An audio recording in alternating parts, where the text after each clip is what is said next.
Excellencies, heads of state and government, I'd like to express my sincere appreciation to our chair of the BRICS Summit for continuing the BRICS tradition of meaningful engagement with like-minded emerging markets and developing economies. We all share a desire for increased representation and a progressive perspective in global governance institutions. We share a common history of struggle against imperialism, colonialism, exploitation, and continued underdevelopment. Our ties of solidarity were forged at the Bandung Conference in 1955, which culminated in the formation of the non-aligned movement.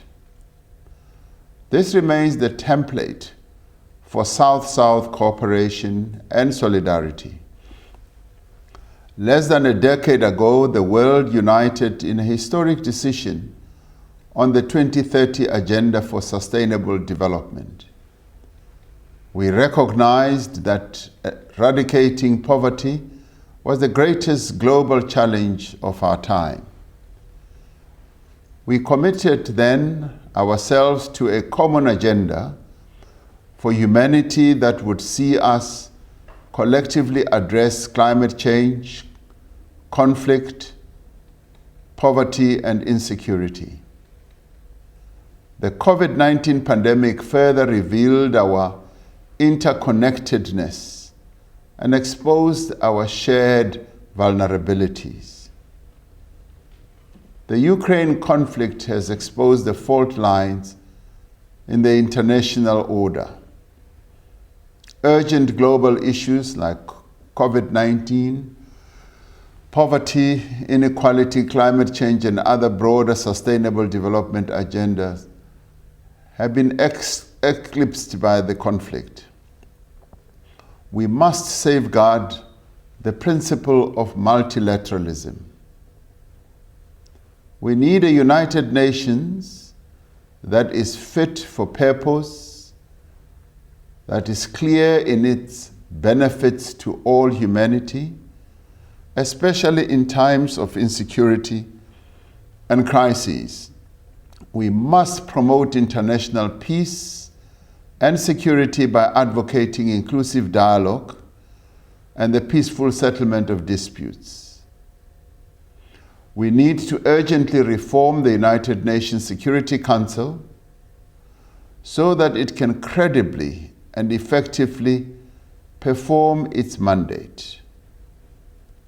We support what President Macky Sall, the chairperson of the African Union, just said about also the representation of Africa, which has a population of 1.3 billion people and remains unrepresented as a permanent member of the UN Security Council.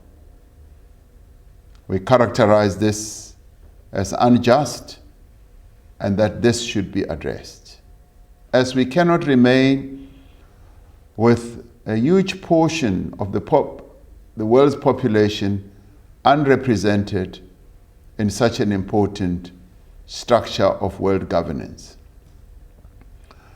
As like-minded emerging market countries, we need to move from a common vision of an emerging international order to a common program of change. We must be committed to shaping our own institutions to support the growth and development of emerging economies. Our vision has been to harness our common vision and resources to improve the lives of our people through mutually beneficial cooperation and to actively shape the world to benefit the global South.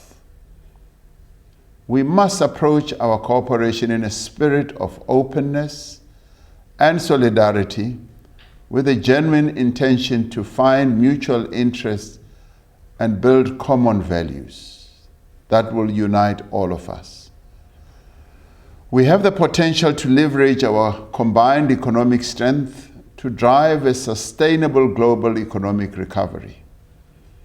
It is up to us as emerging and developing economies to put the Global South on a new trajectory of progress, prosperity, and self-reliance, and to shape an inclusive and equitable international order.